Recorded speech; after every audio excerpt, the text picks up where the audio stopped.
Kesuksesan dan kebahagiaan tidak dapat diperoleh dengan cara berjudi. Jangan sia-siakan kesempatan dan potensi yang ada di dalam diri kita. Selalulah berpegang pada prinsip integritas dan kerja keras untuk meraih impian yang lebih besar.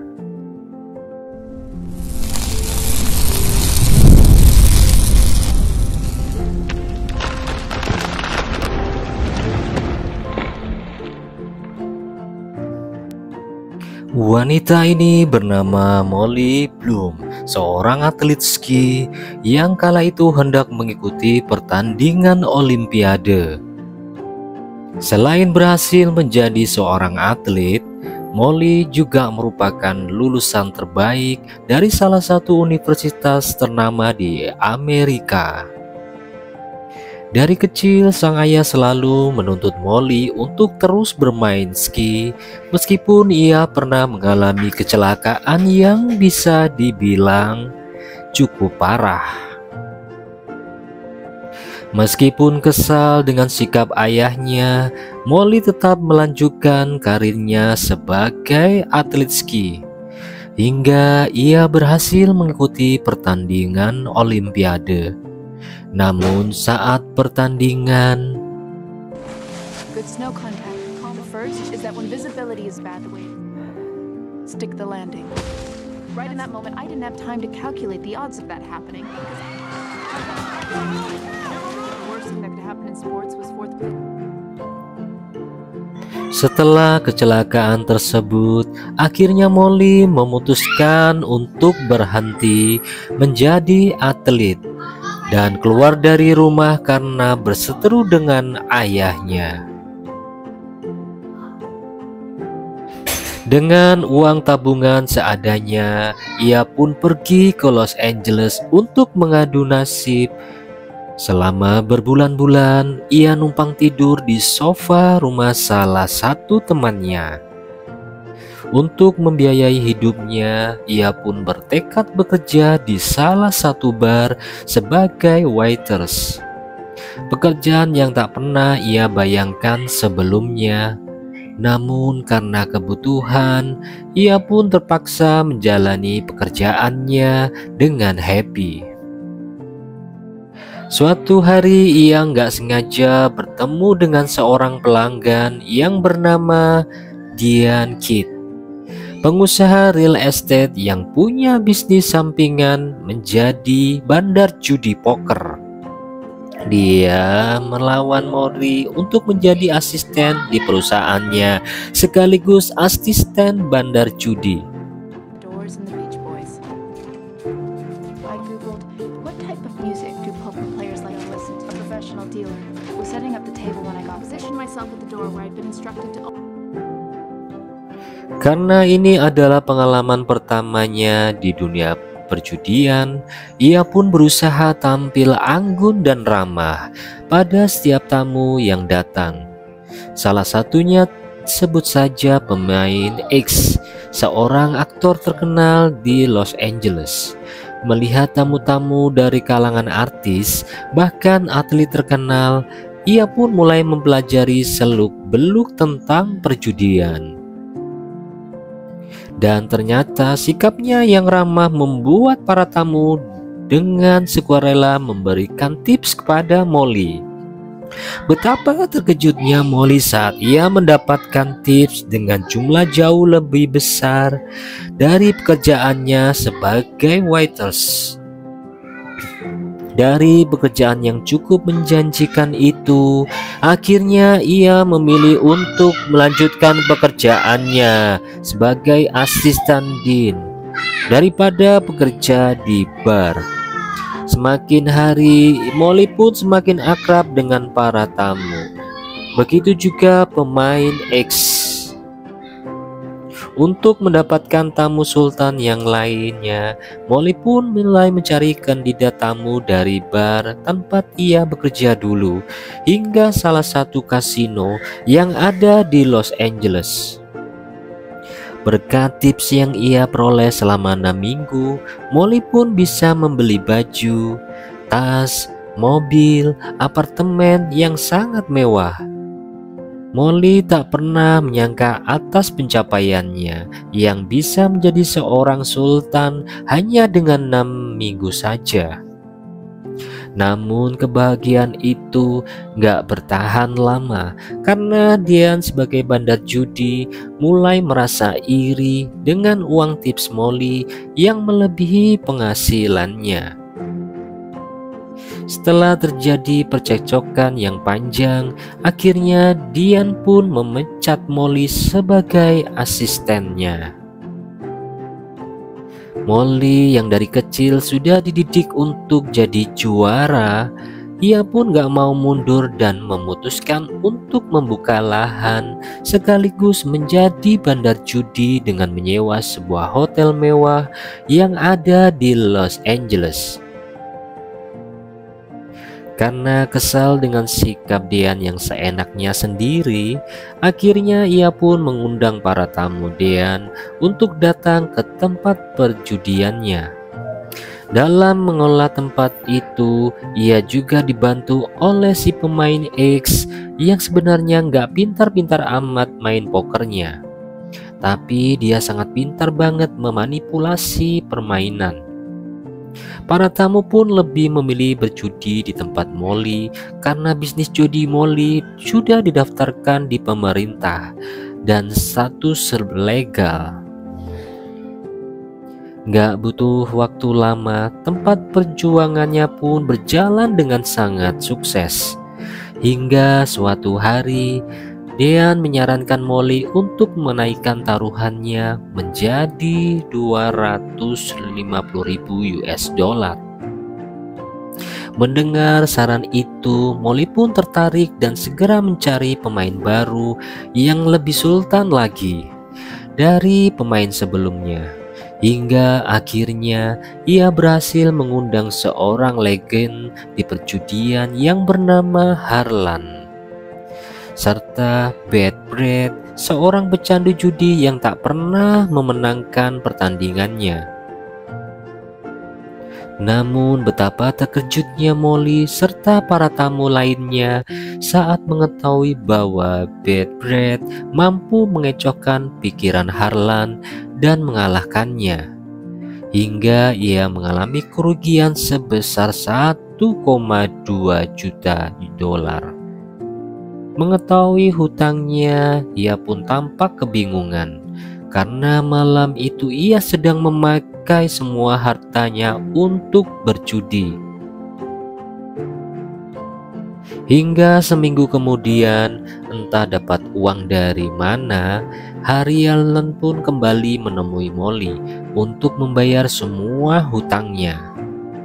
Rupanya Harlan dapat pinjam uang dari pemain X dengan memberikan bunga pinjaman sebesar 50%. Mendengar hal itu, Molly pun marah besar. Alhasil pemain X pun cabut dari bisnis Molly dengan membawa semua klien Molly. Jadi mau gak mau, Molly pun harus menutup tempat perjudiannya. 2 minggu kemudian, Molly berangkat ke New York untuk membuka kembali bisnis judinya. Tapi kali ini target Molly adalah seorang pebisnis besar di kota New York. Ia pun merekrut beberapa pegawai, Jessie, seorang ratu poker dunia, Selby, seorang ahli IT yang bisa memeriksa semua latar belakang pemain, dan Winston, orang yang memiliki banyak channel, salah satunya keluarga kerajaan Arab Saudi. Gak butuh waktu lama, bisnis poker Molly pun kembali sukses. Bahkan sekarang ia menjadi pengelola permainan poker terbesar di dunia. Kini Molly benar-benar menguasai perjudian. Dalam sekejap, kekayaan Molly bisa melonjak hingga berkali-kali lipat. Ia tak segan mengeluarkan kliennya jika mereka telah melanggar atau melakukan kecurangan di meja judi. Karena setiap kasino yang ia kelola selalu terdaftar secara resmi di pemerintahan. Suatu hari, salah satu temannya menyarankan Molly untuk mengambil keuntungan beberapa peserta dari pemain poker. Awalnya Molly menolak karena tindakan tersebut merupakan tindakan ilegal. Namun saat mengetahui selisih keuntungan yang begitu tipis, ia pun melakukannya secara diam-diam. Untuk mendapatkan keuntungan yang lebih besar lagi, Molly memanfaatkan salah satu kliennya, Donnie, yang gak bisa bayar hutang, untuk membawa teman-temannya yang bisa main di Brooklyn, tempat para miliarder bermain. It's for the Gershon brothers, Ilya and Alexei. Mike was the first one to arrive. Mr. Reed, good evening. I'm Shelby. Valued at $3 billion, and Shelley runs the Helly Gallery. Those were the players Doug Downey brought me. Wasn't there any way to tell that some of the players at your game were connected to one another? Kini nama Molly pun jadi sorotan di kalangan perjudian. Hingga akhirnya ada dua orang yang mengajak Molly untuk berpartner. Mereka menawarkan sistem pengamanan ketat untuk Molly dan kasinonya. Namun karena Molly masih belum membutuhkannya, ia pun menolak kerjasama mereka. Tapi ternyata My plan was to take a bath and try not to take drugs. Sorry, you're in the wrong. Wait, hold on. Oh, mercy. Your mother lives alone and tell her I come. ternyata perampok tersebut merupakan orang sewaan dari dua pria yang telah ditolak kerjasamanya oleh Molly. Dari kejadian tersebut, ia pun menjadi sangat trauma. Bahkan ia tak mau beranjak dari apartemennya selama seminggu lebih. Apalagi saat ia mendengar kabar bahwa FBI telah menggerebek beberapa kasino yang telah bermain curang, termasuk kasino milik Molly. Karena takut, ia pun segera melarikan diri ke rumah ibunya yang berada di Colorado. Dari kejadian-kejadian yang menimpa Molly, Molly pun memutuskan untuk menghentikan bisnis judinya. Pengalaman dengan rasa yang nano-nano tersebut ia curhatkan ke dalam sebuah buku yang berjudul Molly Scam. Kemudian ia pun menerbitkan bukunya, berharap orang lain bisa belajar dari pengalamannya. Namun 2 tahun kemudian,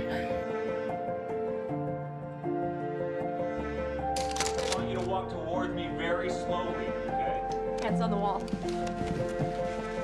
Yes. Read to me what it says at the top. You're under arrest for running a illegal gambling operation. You understand? beruntung Molly bisa bebas sementara setelah sang ibu membayar uang jaminannya. Kini Molly pun harus mencari seorang pengacara handal untuk menangani kasusnya. Charlie Jaffe merupakan salah satu pengacara hebat di kota tersebut. Ia menjelaskan alasan Molly ditangkap karena telah menulis beberapa nama klien Molly di bukunya. Meskipun sudah membaca buku Molly, si pengacara tak mau membelanya karena Molly tak mau jujur dengan nama-nama besar kliennya. Padahal satu-satunya yang bisa membantu Molly adalah bukti nama dari setiap kliennya. Molly pun menjelaskan bahwa lebih baik ia dipenjara daripada harus membeberkan nama-nama kliennya. Keesokan harinya saat persidangan kasus digelar, secara tiba-tiba Charlie pun mengajukan dirinya sebagai pengacara Molly di depan hakim. Rupanya setelah mendengar alasan Molly, hati si pengacara pun mulai terketuk. Hal ini pun membuat Molly bisa bernafas lega. Charlie menjelaskan bahwa mereka harus berhati-hati karena lawan mereka merupakan mafia-mafia dari Rusia yang bahkan dulunya mereka pernah menjadi klien Molly. Sebenarnya Charlie masih menyarankan Molly untuk membuka data nama-nama kliennya. Namun Molly masih tetap mempertahankan prinsipnya untuk tidak membeberkan nama-nama kliennya. Charlie pun mengingatkan bahwa kemungkinan besar salah satu klien Molly akan memanfaatkan kasus Molly. Dan benar saja, beberapa hari setelah Charlie ngomong gitu, tiba-tiba Molly kembali dipanggil oleh pihak berwajib dengan tuduhan telah menghasut Brad menjadi pecandu judi hingga terseret kasus investasi bodong. Karena nggak mau terlibat dan menambah berat kasusnya, ia pun terpaksa membayar ganti rugi sebesar 500.000 US dollar. Masalah yang bertubi-tubi itu pun membuat Molly semakin stres, hingga ia pun terpaksa mengkonsumsi obat-obatan terlarang untuk menghilangkan rasa stresnya. Suatu hari saat Molly bertemu dengan jaksa, ia merasa sangat terpojok dengan semua pertanyaan yang dilontarkan si jaksa. Charlie yang gak terima dengan itu mencoba membantu dan membela Molly. Untuk menenangkan pikirannya, kali ini Molly mencoba bermain ice skating dan mengingat-ingat masa-masa saat ia menjadi atlet.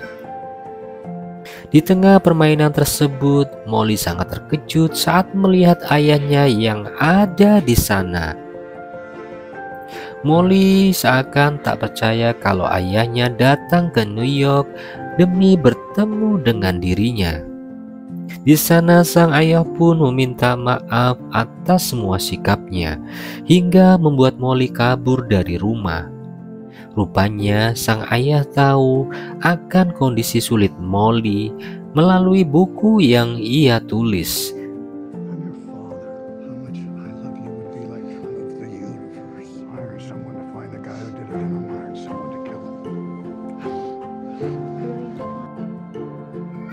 Rupanya pertemuan Molly dengan ayahnya membuat Molly tersadar akan pentingnya sebuah keluarga.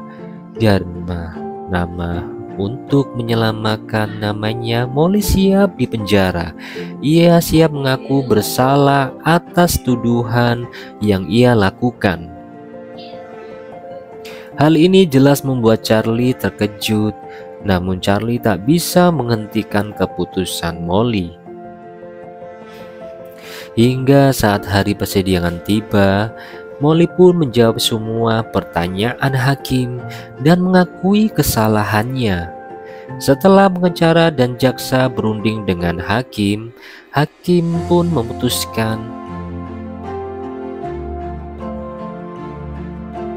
yang artinya hakim menyatakan bahwa Molly tidak bersalah. Menurut hakim, di luar sana masih banyak kasus kejahatan lebih besar yang mengantri hukuman 20 tahun penjara. Jadi, untuk kasus Molly, hakim hanya menjatuhkan 200 jam hukuman pelayanan masyarakat dan 1 tahun masa percobaan. Mendengar hal barusan, Molly sangat-sangat lega. Dari sekian banyak masalah yang menimpanya, akhirnya Molly bisa bernapas lega. Begitupun dengan ayahnya dan juga pengacaranya.